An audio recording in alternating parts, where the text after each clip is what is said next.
El turno ahora es de la reseña histórica del día. Nosotros hemos venido haciendo como una suerte de continuum en las últimas 2 ediciones de este programa.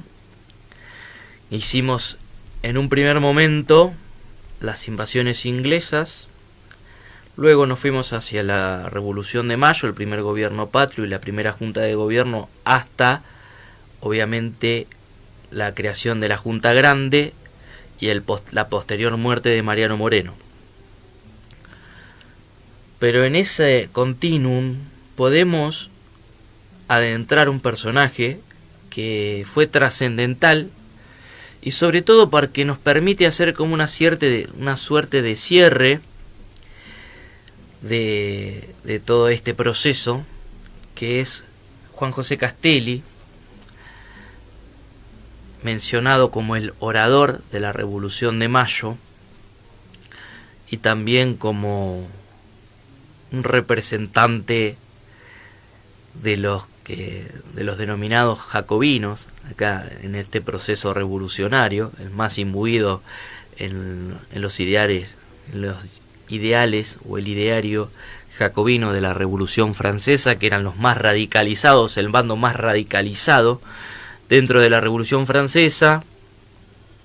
Obviamente muchas veces son conocidos por el periodo del terror de Robespierre, la guillotina, la persecución y la ejecución de los opositores políticos y demás. Y en esa analogía que se hace, obviamente se lo coloca con una suerte de parangón a Juan José Castelli, que fue el ideólogo en esta revolución. El otro día decíamos que se había convocado para el 22 de mayo de 1810 un cabildo abierto, donde afuera estaban los chisperos, encañonados y con facones, haciendo como una suerte de entrada selectiva justamente a los cabildantes. Pero dentro de este cabildo también tenía que haber un ideólogo o una persona que pudiera esgrimir argumentos jurídicos que permitieran la deposición del virrey y justamente la creación de un nuevo gobierno patrio. Y acá es donde entra en juego la palabra de Castelli.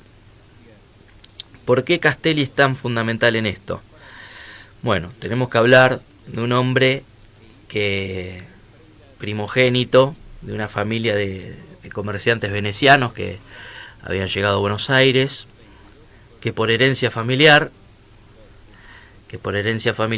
tenía que estudiar justamente seminarista, tenía que ordenarse sacerdote, así era la tradición familiar.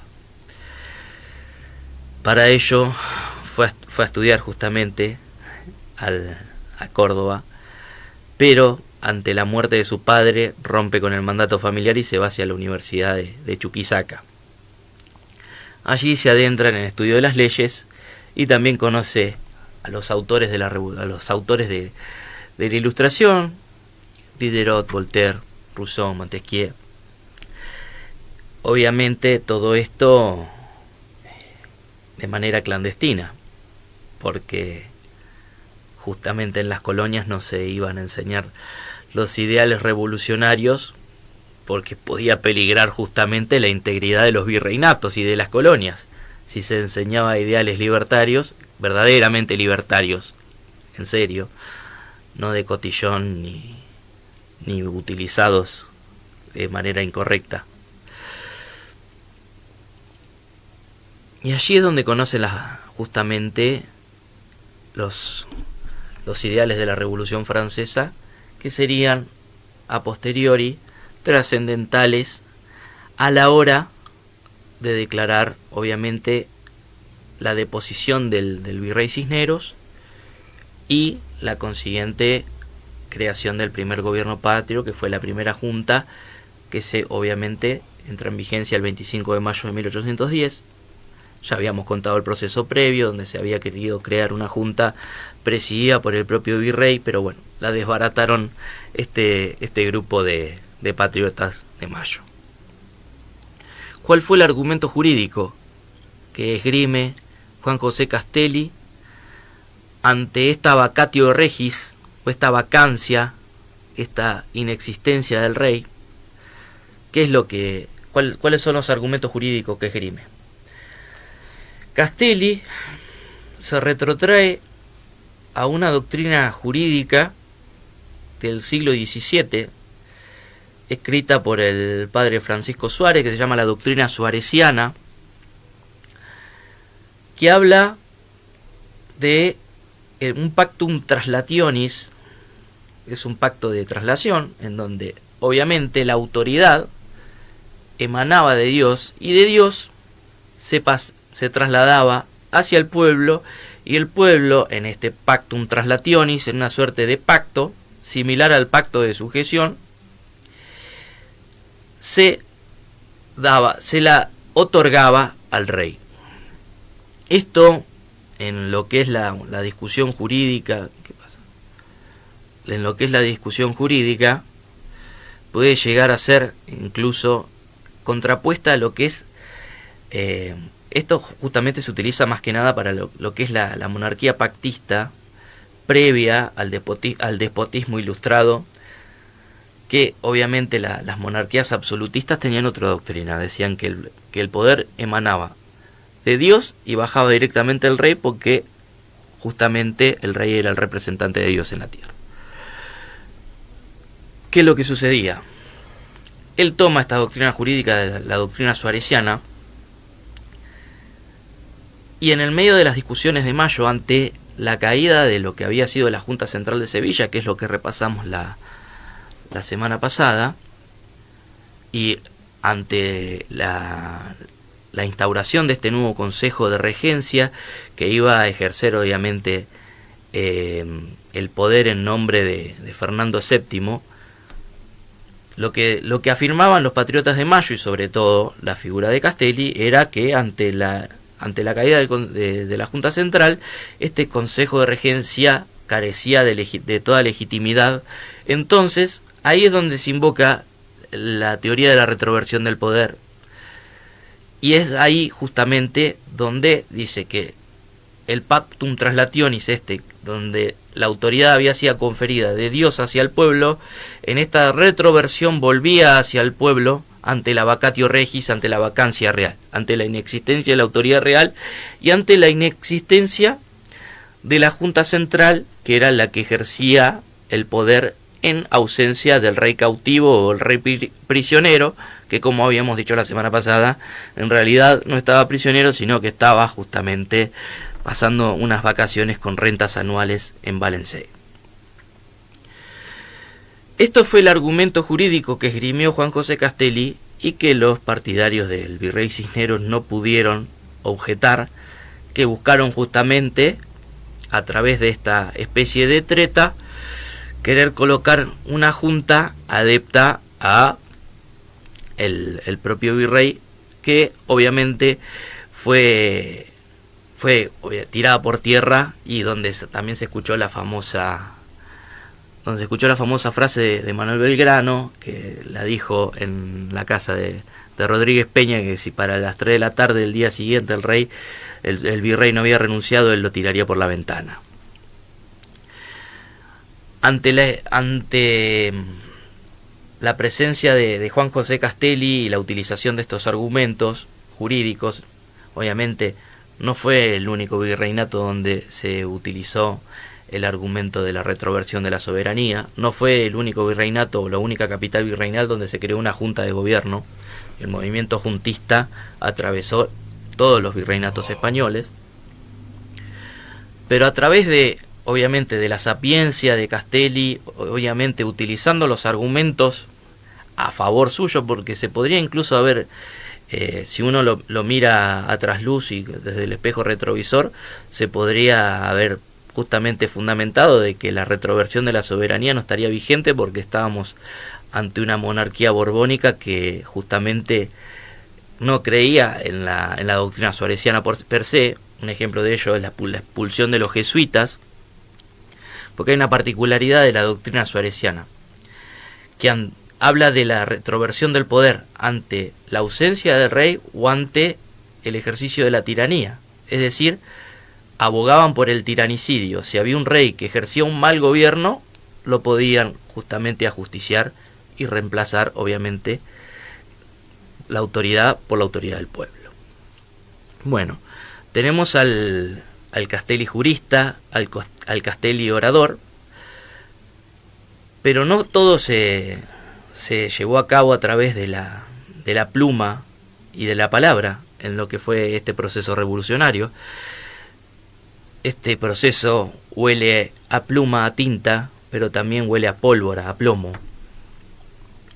Y así es que el héroe de las invasiones inglesas, quien había sido virrey, Santiago de Liniers, el comandante de las fuerzas que combatieron contra los ingleses, se rebela ante esta junta, y en el enclave realista de Córdoba, donde había una mayoría realista, salvo bueno el representante que tenían en la junta, que era no era representante de la junta, pero existía la figura del deán Funes,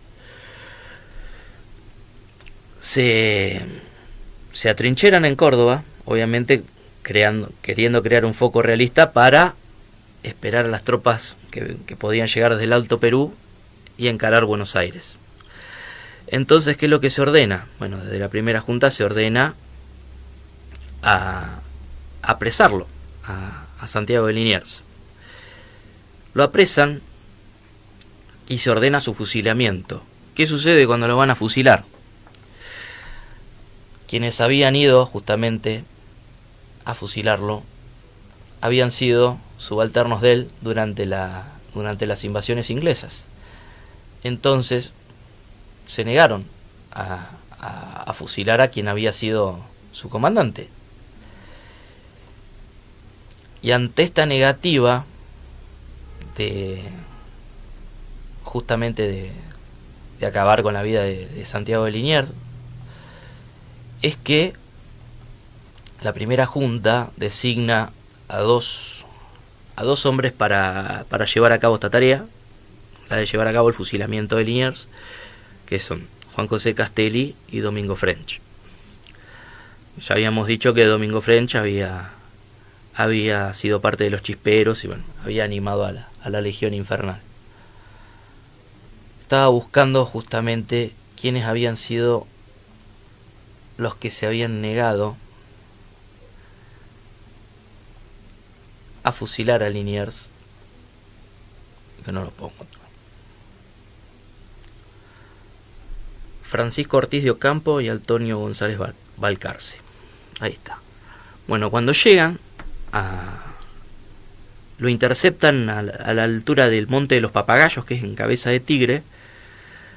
Ahí lo interceptan y lo terminan fusilando, y dicen que el que le da el tiro de gracia es el propio Domingo French. Y como una manera de provocar a los realistas, porque no solamente se fusila a Santiago de Liniers, sino que los fusilados son Santiago de Liniers, Juan Gutiérrez de la Concha, Victorino Rodríguez, Joaquín Moreno y Santiago Allende. Una vez fusiladas estas personas, se puso como mensaje hacia los realistas y con sangre en el piso la palabra clamor, una especie de clamor popular, con justamente las iniciales de cada uno de estos que habían caído, obviamente, luego de convertirse en una especie de, sí, podríamos decir, de contrarrevolucionarios. Y así siguió, la popularidad de Castelli siguió en alza. Es enviado como una suerte de comisionado político hacia el ejército auxiliar del Alto Perú, donde tienen una victoria en Suipacha en 1810, y luego de ello ocurre algo bastante, como podríamos decir, paradigmático en lo que es el proceso revolucionario. Es que el propio Castelli plantea al carnicero Goyeneche. Lo hemos mencionado, el carnicero Goyeneche, cuando hablamos de Manuel Belgrano y sus campañas con el ejército del norte, sobre todo en las batallas de Tucumán y Salta. El carnicero Goyeneche era uno de los generales que venía también con Pío de Tristán en aquellas batallas que mencionamos recién. Hacen un armisticio donde, en mayo de 1811, hacen un armisticio donde se pacta 45 días de no agresión. Y allí es donde justamente lo puede un poco el revolucionario, el político, al propio Castelli, y es donde hace la proclama de Tiwanaku, que lo que hace, en definitiva, es básicamente algo similar a lo que hace Manuel Belgrano cuando escribe el reglamento para la ciudad de Curuzú-Cuatiá, donde declaraba la igualdad ante la ley, tanto de indios como de criollos americanos.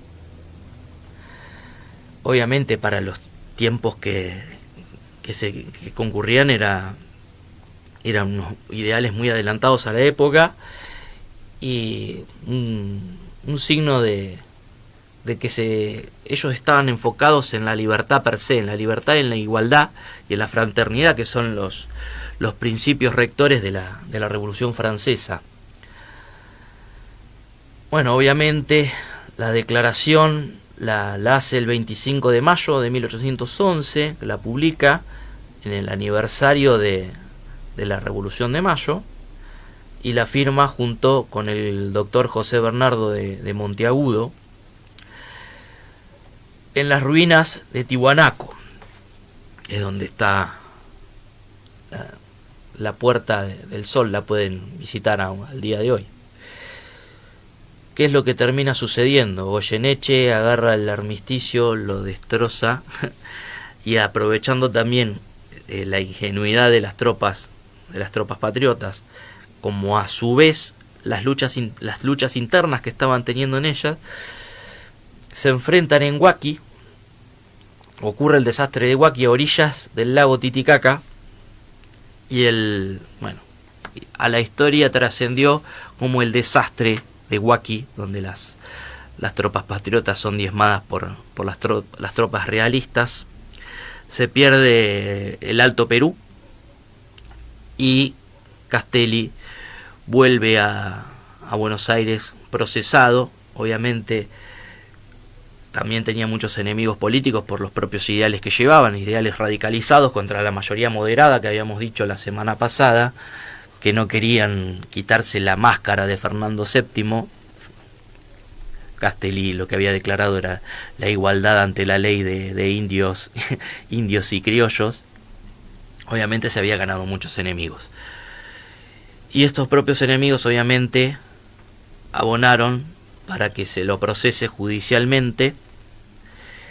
Y ahí es donde también entra la paradoja de que en medio del proceso judicial, en el cual obviamente estaba confinado en su casa,